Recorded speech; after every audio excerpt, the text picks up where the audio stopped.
आज हम एक महत्वपूर्ण सूचना लाए हैं यूपी डीएलएड बैच जो था आपका 2019 के लिए, यानी कि 2019 के अंदर जो जिन विद्यार्थियों ने अपना एडमिशन लिया था यूपी डीएलएड में, तो उनके लिए ये महत्वपूर्ण सूचना है। पिछले 1-1.5 महीने से लगभग ये सभी छात्र परेशान हैं कि कौन से सेमेस्टर की परीक्षा होनी है, कौन से में प्रमोट होना है, यानी कि सभी इन्हें भ्रमित करने का प्रयास कर रहे हैं।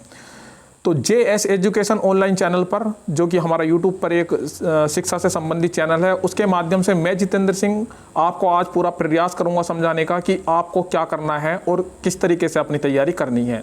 तो सबसे पहला पॉइंट है हमारा यूपी डीएलएड बैच 2019। तो ये बैच जो है ऑलरेडी इसका जो है 6 अगस्त के आसपास इसका सेशन पूरा हो रहा है। तो यहाँ 3rd सेमेस्टर वाले का सबसे मेन मुद्दा ये है 2019 के कि इनकी परीक्षा होंगी या ये प्रमोट होंगे। अब सबसे पहली बात ये है, सरकार और PNP बिल्कुल भी नहीं चाहती कि आपको प्रमोट किया जाए, लेकिन इसके अलावा दूसरा बिंदु ये है कि जैसे कोरोना ने तबाही मचाई है, उसके अनुसार आपको प्रमोट करना सरकार की और PNP की मजबूरी हो रहा है।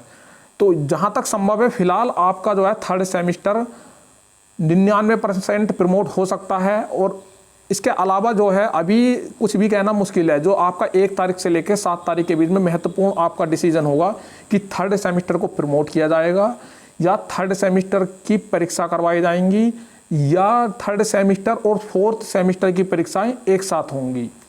तो ये 3rd सेमेस्टर के जो करंट के बच्चे हैं, जो मतलब बिल्कुल कहीं भी बैक नहीं है, तो प्रमोट के लिए उनका तो कुछ चांस बनता है।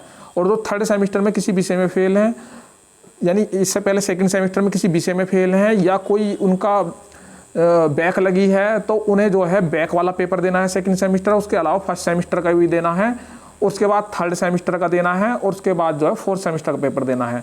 तो जो बैक है या फेल है वो तो अपने आप को प्रमोट है ये मान के चले ना कि वो जो है आने वाली सुपर टेट की वैकेंसियों में अपने आप को का आवेदन कर पाएंगे। लेकिन 3rd सेमेस्टर के बच्चे जो कभी किसी भी ईयर में फेल नहीं है, यानी कि 2nd ईयर में किसी विषय में फेल नहीं है, तो उन्हें जो है अगर स्थिति कंट्रोल में नहीं होती है तो फिलहाल प्रमोट नहीं किया जाएगा। उनकी परीक्षा और जो 4था सेमेस्टर आपका 4th सेमेस्टर है, वो परीक्षाएं एक साथ करा के आपका ये सब काम कराने के बाद टेट की जो वैकेंसी आएंगी, यूपी टेट की, जब वो वैकेंसी आएंगी उसके बाद आप यूपी टेट के परीक्षा में बैठ सकते हैं।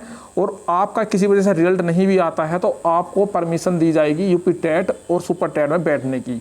तो आप अपनी तैयारी करते रहिएगा। अब आपको तैयारी की कौन सी सेमेस्टर की करनी है, आपको 3rd सेमेस्टर की तो तैयारी फुलफिल हो ही गई होगी, क्योंकि आपकी परीक्षा हो जाती है सही समय पे, तो उस समय तक आपका कोर्स भी हो गया था। आपको 3rd सेमेस्टर के साथ साथ अपनी 4th सेमेस्टर की हल्की फुल्की तैयारी करनी होगी। 4th सेमेस्टर का एग्ज़ाम अगर यदि प्रमोट भी होते हो आप, तो 4th सेमेस्टर का एग्ज़ाम आपका तुरंत नहीं होगा, कम से कम 2-3 महीने लग जाएंगे, क्योंकि उससे पहले आपकी इंटर्नशिप होगी यानी टीचिंग होगी।